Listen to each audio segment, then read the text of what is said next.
Adrienne Johnson is determined to inspire internationally. She is focused on developing leaders who have a mark on people, organizations, and the world. With 30 plus years of well-honed expertise in leadership development and business acumen, she is often described by her clients as a pragmatic strategist, innovative problem solver, and a keen executive coach. Name the leadership challenge, whether it's helping empower women in rural African villages or helping young executives to enhance their overall leadership effectiveness. She has an innovative solution. Currently, she is the CEO of Infinity Global Connections.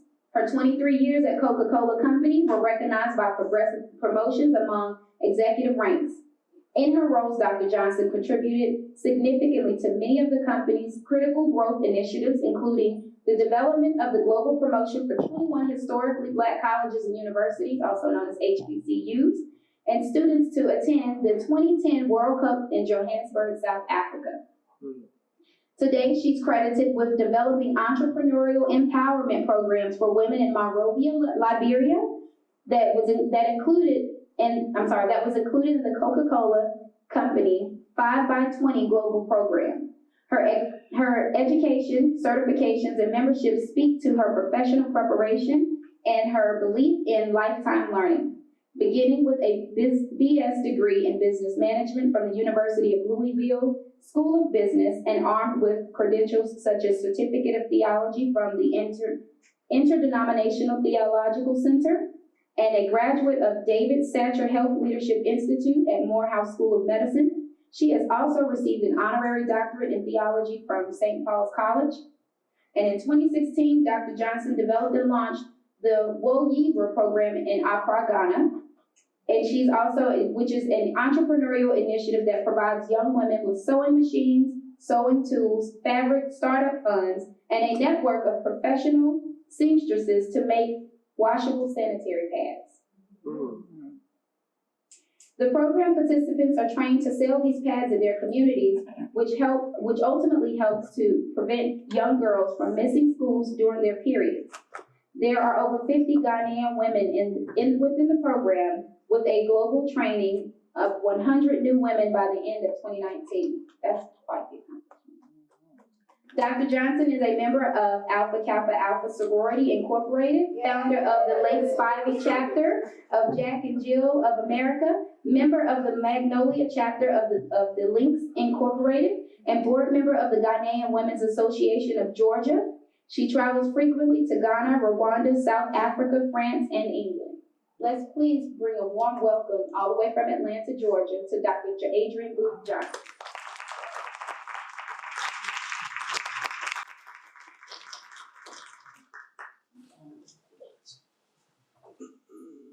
Yep, I can still say good morning. Good morning. So God is truly good to me. I thank God for introducing me to someone as striking and as innovative as Jasmine. So thank you, Jasmine, for having me here today. Brandon, thank you as well.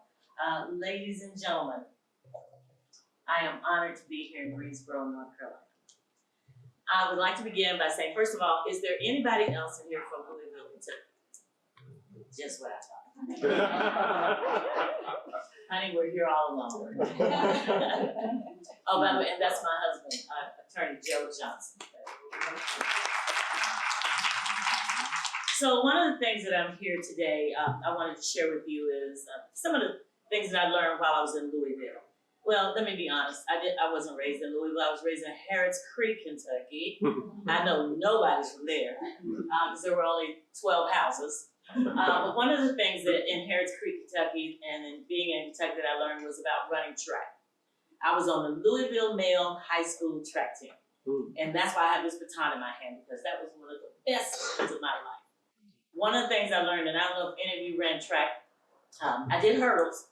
And the hurdles were good because one of the things about hurdles is I ran hurdles, but after you go over the hurdle, the only thing I remember is I never remember the obstacles. I only thought about the finish line. It was always about winning. So hurdles mean nothing to us in life. It's always about winning. The thing I like about the relay was that it was about a team effort. And so the team was about, I started off the first leg. Then I handed the baton to Ricky Calkins. Ricky Calvers handed the baton to Joanne Long, and Joanne Long handed it to Diane Warner, and Diane Warner took it home. We won national champs in Louisville. We ran the Mason-Dixon. But the thing I learned, and I remember about track and field that helped me throughout my career at Coca-Cola and throughout, is a couple of things. One thing, when you're running track, you must remember that it's important to stay focused on the prize. And the prize is the finish line. It doesn't matter about anything else. The only thing that matters is that you win. The other thing that I remember is that you have to stay in your lane. Mm-hmm. You can't cross it. If you cross that line, you're disqualified. But not only are you disqualified, the whole team is disqualified. So you got 3 other women staring at you mad because you crossed the line. You did not stay in your lane. So that's one thing I learned. The other thing I learned is that get out of the blocks and get out fast. It's important to get out of the blocks. And so when you get out of the blocks, that means you started the race. And because you're here today, you're already out the blocks. You've already started. The other thing I learned is you never look back. There's nothing back there. You can't change the past. There's nothing you can do about it. You cannot look back, because when you look back, it gives somebody else the advantage. So you have to keep going. And one of the final things that I remember most of all about track and field is that it's always important to pass the baton on. And so this is why I am into my legacy phase of life, and I am passing the baton on. And if you will give me the honor and the pleasure, I'd like to pass the baton on to Jasmine. Oh.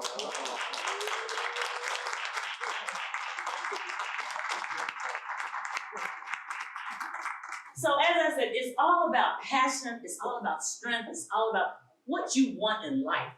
It doesn't matter about what anybody else says or does, it's about what you want for your life and your business. And so I love this quote about Harriet Tubman. It's about the strength and the passion and the patience to reach for the stars. When I was in Harris Creek, I used to sit on my back porch and I'd watch the planes go over, and I'd just look at the stars and I'd say, you know what, Lord, one day I'm just gonna keep reaching for the moon. I just might land with a star. So it's all about stars. And so one of the things I want to talk to you today is about advancing and going to the next level, and that means going global. So it's not about just staying here in your area where it's safe and sound and you know it. It's about stepping out of your comfort zone and going to the next level. And for me, that was and is going global. So the thing that can happen to you about situations that can derail your business, bad choices. Picking the wrong partner. If you don't need a partner, don't pick it. And if you do, you know what, one of my girlfriends has this slogan. She says in her company, she hires slow and fires fast. I'm gonna repeat that. Hire slow and fire fast. So the same thing about picking choices about partners or any of that. Investments, bad investments. That's about credit. So when you have bad investments, you can have bad credit for your business and for you personally. That will definitely derail your business. Thank you too small. I'm from Fayetteville, North Carolina. That's where I lived in Fayetteville, North Carolina for several years with Coca-Cola. And now I'm in, guess what? Fayetteville, Georgia. My husband said, one more Fayetteville and we're out. We're not going to Walmart. That's down in Fayetteville. But thank you too small. People in Fayetteville, they're so happy to have businesses, and they don't even think about doing business in Atlanta. They're just glad to be in Fayetteville. So what about Atlanta? What about national? What about going global? And so that's important to not think too small. And also, one last thing, that's important, the lack of integrity.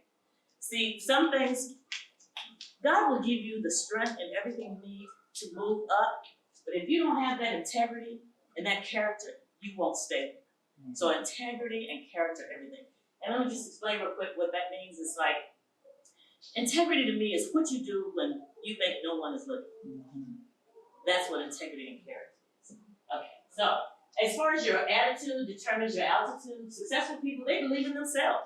See, you can't tell me anything about me because I know that I am from Harris Creek, Kentucky. That's where I started. That's not where I knew I was going to wind up. So I believed in myself when nobody else. When people would say, you're going to be here in Louisville the rest of your life. No, you're going to be there. I'm going around the world. I believe in multiple streams of income. And you know what? You as entrepreneurs, you can't tell a lot of people that because people say, like when I retired 10 years ago from Coca-Cola, Everybody said, well, listen, let's just start walking, and let's start jogging, and let's just sit and watch the ducks, let's go fishing. I'm like, y'all can do all that. There's money on the table, and I'm going fishing. Right. So it's multiple streams of income, and then take risks. It's okay because, as Michael said earlier today, it's not about, if you have a failure, don't take it personally. You just get up, and keep walking. In fact, in the Bible, it says, shake the dust off and keep going. So one of the things that I want to talk to you about is steps to successful business. Stay focused. You are focused on your business. Do not get distracted. There are going to be several distractions. You know what? When I first retired, I thought I wanted to open a consignment store, and I did. An upscale consignment store. That's because I love St. John Knit. I love Jimmy Choo. I love Gucci. I love Brooklyn. All right. That's what I thought. I signed a contract, thank God it was only for 2 years, to open up a women's consignment store in Buckhead, Atlanta. Wonderful. People love it. They still ask me about that store. They, girl, I couldn't wait. I closed that store in 2 years. Because I didn't want to be confined to a store. I thought that's what I wanted, but then I realized that's not what I want. So it's okay sometimes to have a dream, but your dreams can change. But it's okay. Just don't let people comment on what they think your dreams will go should be. You need to plan long term as well as short term. So that's important, short term and long term. Discuss your ideas, not people. People are coming to the store and people want to gossip. Who's got time for that? Life is short. You got to keep moving, keep living. So it's about talking about ideas and not about. And always continue to learn. My nephew graduated from North Carolina A&T. I think he says this thing called Aggie Pride. And so that's what he does. He talks about Aggie Pride all the time. But one thing about after graduation, that doesn't mean he stops. Like I even, as Jasmine mentioned, I went on to go to get more certificates, more degrees, more everything. And so, in fact, this summer I'm thinking about going to University of Michigan where my husband graduated, and they have a program for entrepreneurs during the summer, and also Harvard has a program. So I'm thinking about doing that. So keep learning. There are things out there, there are programs, there are opportunities for you to learn. So also, it's very important for those of us, the entrepreneurs, we know we work for profits, not wages. When I worked at Coke for those 23 years, people used to say, why did I keep moving out? So one thing about corporate America, in order to move up, you have to move out. And so if you stay at that job, you get 2%, 3%, 1%, 2% each year.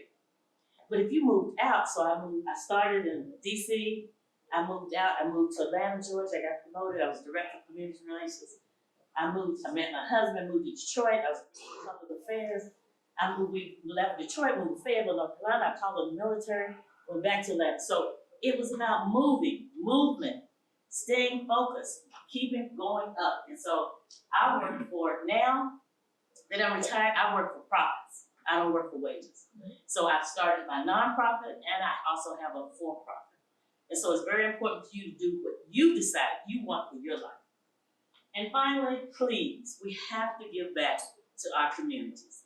It's very important for you to be active in the community. Now, my program that I do, I put women in business in Ghana, but I also am very involved in my community through my links, through my AKAs, through my Jack and Jill, and through our church. My husband and I are both ministers. So we give back to the community all the time. But if you're going to have your business in the community, you must give back to the community. For major companies like Coca-Cola, it's called corporate responsibility. So these are 10 strategies that I think are very important, because I can stand up here and talk to you all day about me, but it really is about you. And so one of the things is you need to identify what your passion is. What gets you up every day so that when you go, you don't feel like you're going to work. This is just what you want to do. I mean, this is what I love doing. So this is my passion, giving back. Also, you need to know your value proposition in your company. Like, what is your niche? What is your sweet spot? Not only that, what's the difference between your company and your competitors? So what is the difference, the point of differentiation between the two? Also, it's important, trust your gut. Now, it's easy on some things, like when I had my store, my consignment store, and women would come in and they gather all these clothes and come to the register and ring it up, and the credit card didn't work. So I said, well, okay, let's try another one. We tried a second one. They want to try the third one. And then I said, okay, we're gonna stop playing this game. So they said, well, can I write you a check? I trust my gut. No, you can't write me a check. See, that's a no-brainer. It gets more difficult when you're doing other things. And so now, in my for-profit, when I talk to somebody and they say, well, we want to hire you to come and speak, or we want to hire you to come and do a workshop, then we talk about, I'm going to submit a proposal, and in that proposal, I will have what my fee is, and what my expectations are, and what services I'm going to provide. So that's the kind of thing you want to do when you trust your gut in business. It's about staying professional, so we all know what each one of us expects. Never let adversity defeat you. See, you got to continue, and I will continue to say this, because sometimes when you're in that store, or you're in that business, or you're working from home, or whatever it is you're doing, sometimes it's just you. So you've got to have that. Sometimes I preach to myself. Sometimes you have to talk to yourself. You have to tell yourself, I am the greatest. I know what I'm doing. You know, you just have to continue to believe in yourself. One of the things, even now, I've been gone from Coke for 10 years, but they keep calling me back, because one of the things I did, I worked with HBCUs, and I knew the Black college presidents. So when they want to do something, they call me. And you know why? That's because when I worked with my customers, I gave exemplary service. So when the presidents needed something, they called me. They would call and they would ask me things, and I said, listen, this is what Coke can do, this is what we can't do. But it's being honest and forthright and just being a good person to work with. And that's what people really want. They want exemplary service, outstanding service, and that's what your company provides. It's very important for you to also keep up with social media for your company. I think my husband, in fact, just did a podcast. So he wrote a book, Joshua's Battle, was a murder mystery, because my husband's an attorney. I did our son, he's an attorney as well, and he wrote a book on a religious book on the 12 pillars. But I wrote a book on the do's and don'ts of fundraising, because you know what? You would come to my office, so I gave $3 million away every year. And part of my job in giving the money away, you would come in my office and you would know how to ask me for money, when to ask me for money, or where, and anything else, or how to ask me. So I wrote the book so I could help people come in. And my son laughs and calls mine a pamphlet. Mine will be the smallest one out there. But I think it's the most powerful. And so on this couple of the don'ts, so you'll know. Don't get familiar too fast with a funder. In other words, when you walk into my office, you don't know me. So when you walk in, like I interviewed several of my friends, and they said, what would stop you from giving somebody money? And they said, one guy said, my name is Michael Brown. He said, when people come out, his first time he says, hey, Mike. He said, no, my name is Michael. He said, yeah. So in a conversation in some kind of way, they get back around him. Yeah, and Mike, when I was up, he said, he just shuts down. And when their proposal comes in, it is addressed to Mike Brown, he looks for the garbage can and throws it in. Don't threaten a sponsor by saying you will go to the competitor if they don't fund your event this year. Think long term. Remember, no this year does not mean no every year. It just means no this year. Maybe you came in the middle of the budget cycle. Like, for example, our budgets were due in July. If you came in September, you could have the best program in the world. But in September, you're too late. So for 2020, you missed it, but you could start a relationship and get ready for 2021. A couple of the other ones. Don't go to a funder's office to brainstorm your project. I already have one or two that you already want to talk about, and listen to what I'm saying. I will say things like, this year we're focusing on underprivileged children. You know what people have said? Oh, that's not in my program. I'm not funding that. I want to say, well, what are you doing in my office? I'm telling you what I'm doing, but you're not listening. Don't be so rigid that you cannot be flexible. And don't keep the sponsors in the dark. See, I would go to an event, and if I gave you money and I sponsored something, when I came and I walked in, and of course I see a Coke banner up there, but I'd also see a Frito-Lay banner. I said, well, I didn't know you went to the P company, and that Frito-Lay is part of their company. So why didn't you tell me? So you kept me in the dark. So never mind, you just won't be there anymore. Wow. So you have to know, don't keep them in the dark. Why are you hiding the ball? One of the things people would say is, well, if you don't sponsor it, I'm going to the P company. I said, well, listen, wait a minute, let me give you their number. Go right on over there. So they may call you a bluff. All right, and so your company should be involved again. I can't keep emphasizing that enough. Community. corporate responsibility. A delightful customer experience. You know what I did? I beat everybody in the United States for 3 years in a row in marketing excellence. You know how I did it? I went deep in a company. So I would not stop at whoever my contact was. I would go to the vice president, and given opportunity, I go to the president of the company. But when Christmas came around, you know what I did? I took everybody out to dinner. I didn't just take the customer. I said, hey, listen, what is your wife doing this evening? Can you call your wife and see if she'd like to go? Hey, wait a minute, are your kids free? You think your kids might want to come? Every Christmas, their wives would tell them, look, honey, you can't go to anybody else. You got to call Miss Johnson. Because we want her. And if he came on and said, well, we're going to let go of the Coke contract. What? What about Christmas? No. That was only one strategy, actually. But anyway, the customer experience. Oh, and in my store, one of the things I did, I used to have music. And on Fridays, I had music. I'd have people singing, people doing karaoke. So that when you came in my store, you had fun. And that's why my girlfriend still called me that. When you gonna open up that store again? No, that's all right, learn from your mistakes. Because it's not about failure. You're not a failure. So you don't have to worry about that. You made a mistake and you moved on. And determine your funding alternatives. Again, remember I talked to you about credit, collateral, and startup capital. Those are the three. Those are most important. So I want you to own your own results. And some of the things you have to do is own what is your organization's mission. You have to set aggressive goals for your company. And also monitor what the industry's doing. What is everybody else doing? Where is the industry going? Are you going where they're going? And so also, I need you to know your limits. And again, as I said, stay in your lane. If you're not good in something, don't go over in that area because you're not the expert, they are. But stay in your lane and be the best that you can be. Keep score on your key performance measurements, whether it's advertising, what's going on in your finances, all of that. So those are key performance measurements. Something else that I think, people management. People are important, crucial in your company. Not only is it important to get the right people on the bus, but you got to get the right people in the right seats on the bus. I'm working with a company I'm doing some consulting with, and I talked to a young lady who she's shy and doesn't like to talk to people, but guess what? She's director of community relations. So I'm like, why is she in this role? She doesn't like people. She doesn't put her somewhere else. She'd rather be in IT or something. How can she be director of community relations when she doesn't like to talk? So put the right people on the bus, but put them in the right seats on the bus. Clarify, what is your leadership philosophy? People need to know. What are you doing? When I reported in, I knew my bosses, and I knew what they liked and what they didn't like, and that's the way I am now. People need to know. They don't need to guess. They need to know. And effective performance management, that's crucial.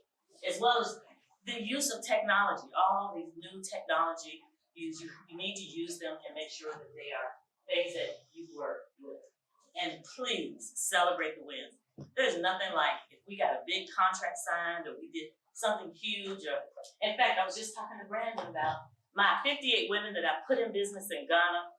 These are women in villages now that they have a sewing machine, and where they were once making like $1 a week, these women are now making $300, $400 a month.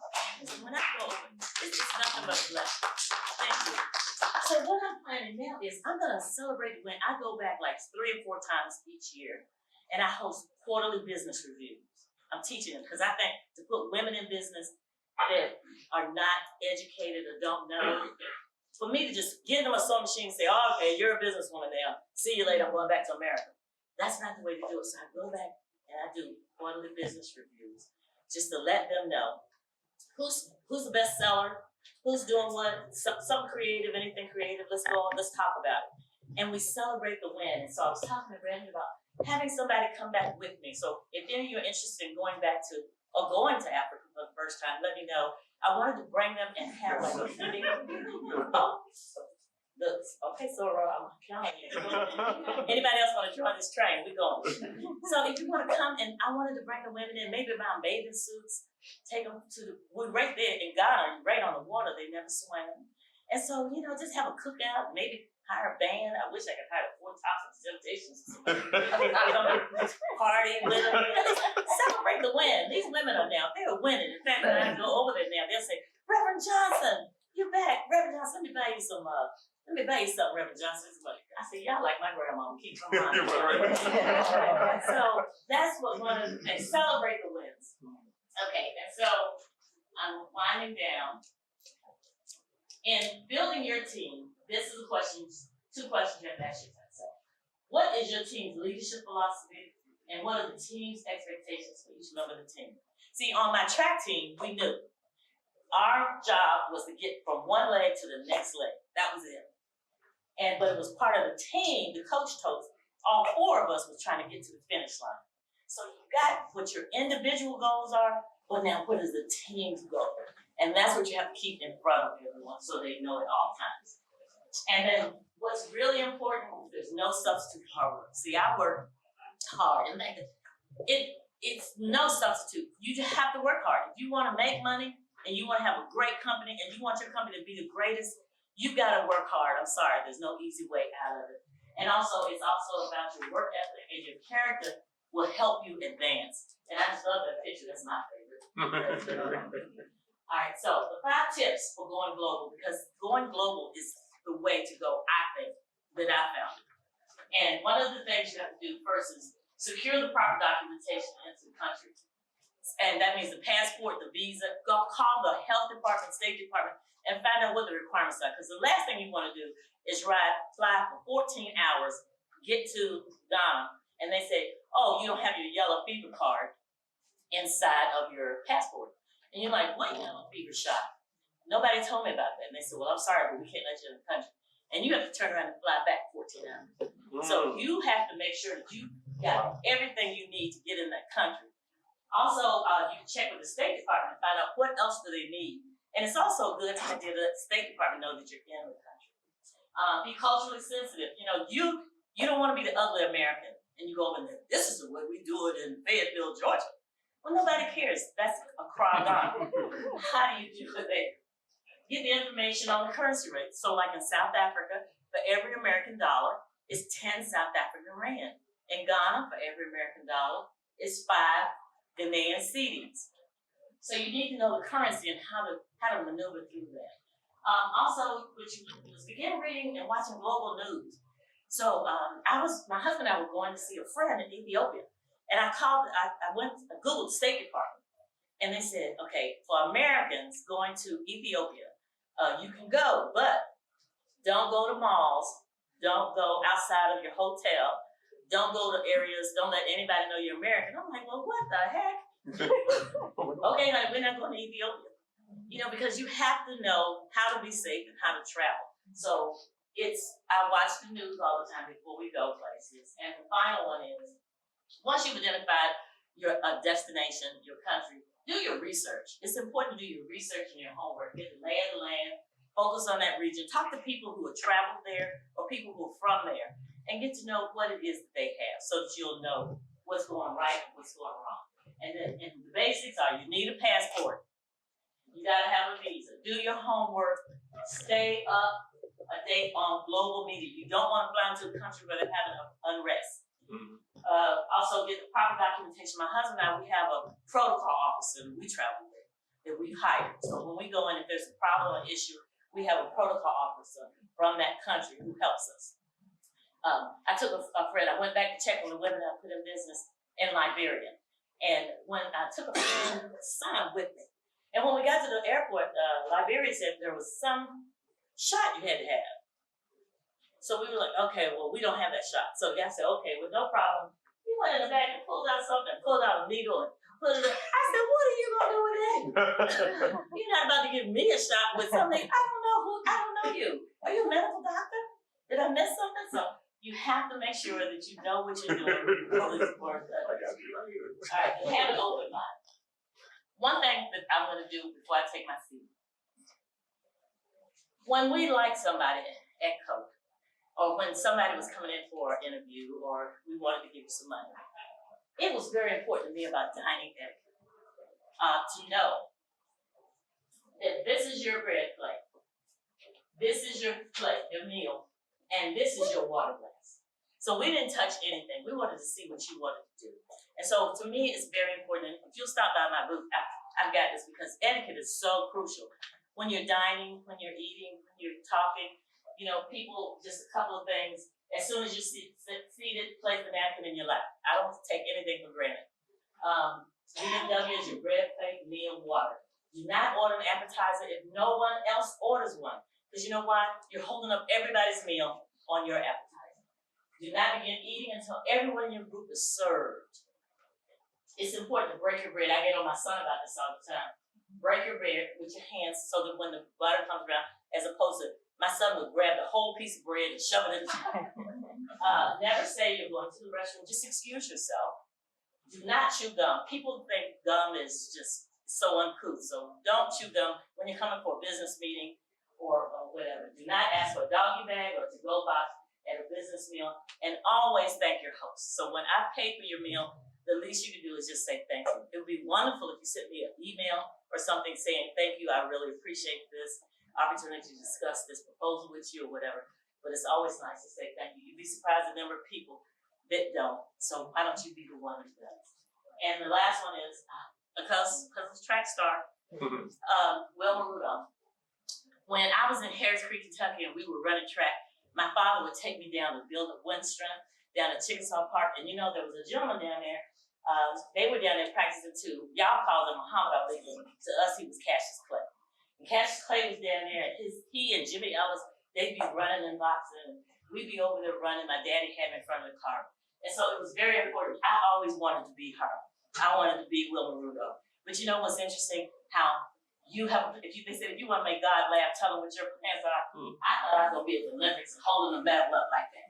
I had no idea I was going to hold pearls. So never underestimate the power of dreams, the influence of the human spirit. We are all the same in this notion. The potential for greatness lies within each one of us. And with that, I'd like to say thank you very much.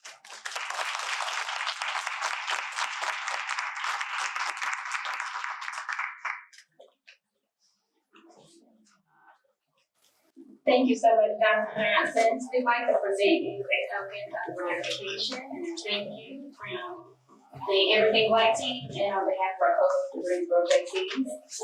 Thank you. Appreciate you. Thank you, Jess. As always. Thank you. And Chairwoman Jessica Holmes would also like to give you a ratification on behalf of the Everything Black team and our co-host, the Greensboro JCs. Can everyone give them a round of applause?